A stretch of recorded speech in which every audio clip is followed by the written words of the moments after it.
So we finish section 16.5 here at the very end with the way to victory in the final year of the war. So what we did in class today is actually we took a second to read Lincoln at Gettysburg in the textbook. So I really encourage, if you were not here, to make sure you read that and then actually look at the words of the Gettysburg Address and understand their importance. I'm going to share out a video that would have an actor performing it, but it's a very important thing, and I would not be a good history teacher if I simply did not address it. So Lincoln at Gettysburg, as he appeared in the fall of 1863, remember, he is going there because they are dedicating a portion of the Gettysburg battlefield to turn into a cemetery. It had been farm fields and things like that, but now he decided, and the people of Gettysburg really decided, to turn it into a national cemetery for the Union dead. And he was asked, along with other speakers, to come and say a few appropriate remarks. Now, the man who actually spoke before him was president of Harvard College. His name was Edward Everett, a very well-known speaker. And he said, I should be glad if I could flatter myself that I came near to the central idea of the occasion in 2 hours, as you did in 2 minutes.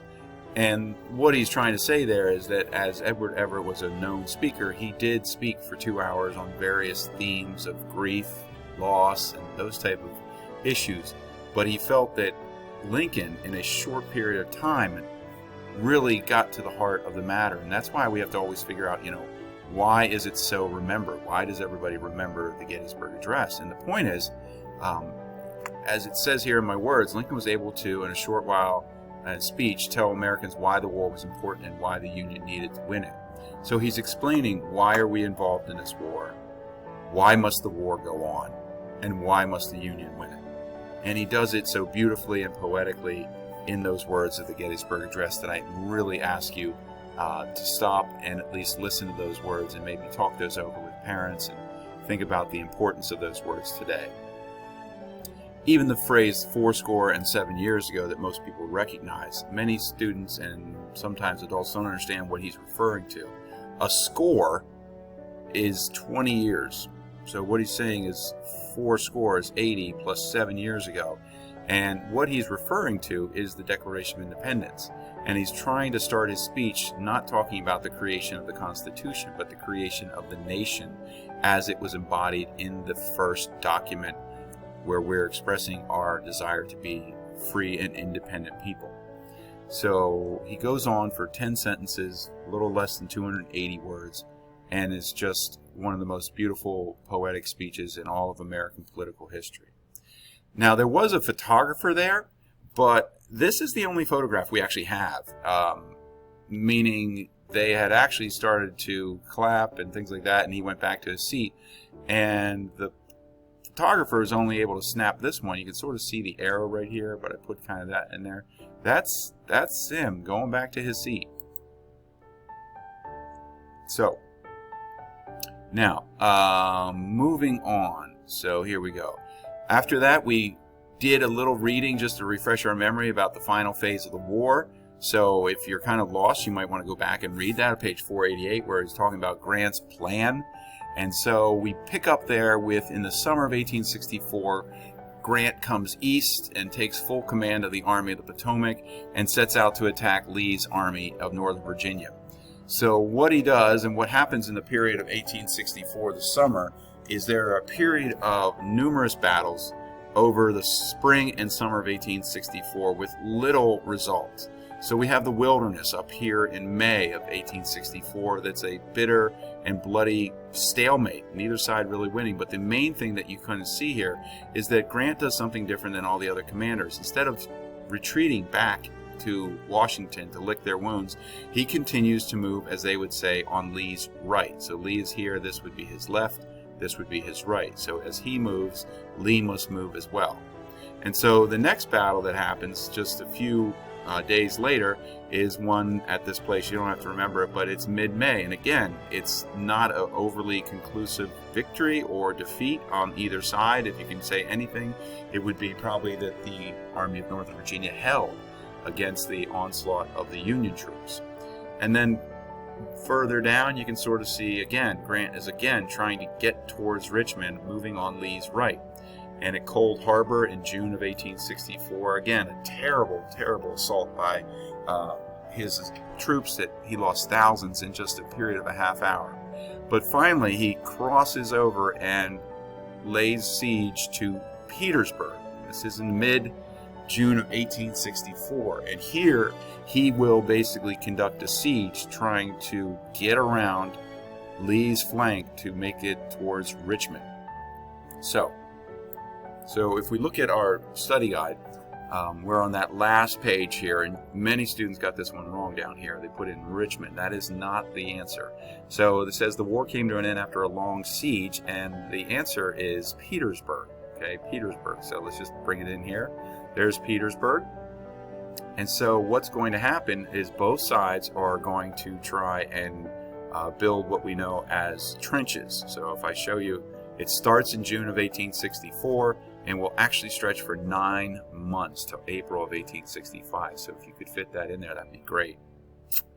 So what we see here are some photographs of the beginnings of a new style of warfare known as, trench warfare. So the men are obviously below the line here of fire. This way that protects them from bullets, protects them from artillery shells and explosions and those type of things. And so what we have here is that these trenches are built and they become a way of fortifying the defenses on either side. And you have these developments before barbed wire to stop infantry charges coming in. Again, you can sort of see here are more trenches built, again, trying to get the men out of the harm's way of concussions, of artillery and rifle fire shots and things like that. So this is what the earth would have looked like around the area of Petersburg. So this is going to stretch on, and Lee is eventually going to try and abandon Petersburg and move west to try and link up with another army. But he's going to run out of time. So he's going to, through the negotiations with Grant, pick a small little town village known as Appomattox Courthouse. And they meet on April 9th. But let me just show you a map here. You can sort of see Petersburg, and these lines here would be the trenches of the Confederacy. And these would be the trenches of the Union. And eventually what the Union is able to do is continue to build trenches around until eventually Lee sees he's going to be cut off. So what he decides to do is tell the President of the Confederacy, Jefferson Davis, that he is going to abandon Petersburg and move. So he's going to leave Petersburg and move west and try and link up with an army coming out of North Carolina that's being pursued by William T. Sherman.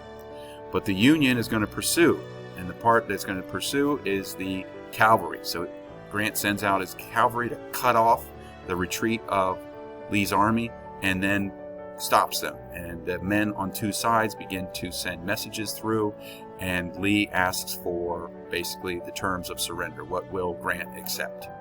And so the two men agree to meet at this location. Here we can sort of see Lee's retreat away. And this is the location of Lee's surrender. This is a private person's home. His name was William McLean. And he had moved his family away because the first battle of the war had destroyed part of his summer kitchen. So he moves way out here into the western hills of Western Virginia.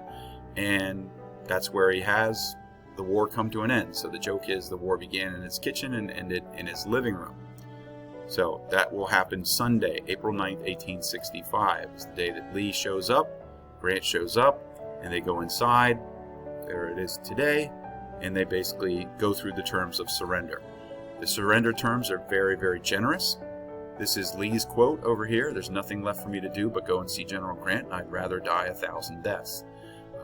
President Jefferson Davis actually ordered Lee to disband his army and send them up into the hills, almost conduct a guerrilla campaign and break the army apart and continue the conflict for years to come. Lee decided to disobey that order and surrender his army. So he goes there thinking he's going to be a prisoner of war, dressed in his best uniform, believing him to be possibly a POW, prisoner of war. But he's not. Grant basically says, lay down your arms, turn in your cannon. Your men that have horses can take them. Go home. Tell your men, tell your boys, go home. The war is over. and actually turns around and sends 40,000 rations through the lines, because the one thing that Lee says that he needs is food. And so that's the way the war comes to a close. Two men shake hands and both go their separate ways. The last part's talking casualties is incredible. 600,000 to 700,000 dead combined between both Union and Confederate. And so the number is about 2% of the population dies in the Civil War. And the end part is, how does this war change the federal and state government power? Well, obviously, since the Union wins, they have an increase in power that continues to this day. Many people feel that the federal government has grown in power ever since the Civil War. So that is where our studies come to an end, with the end of the United States Civil War.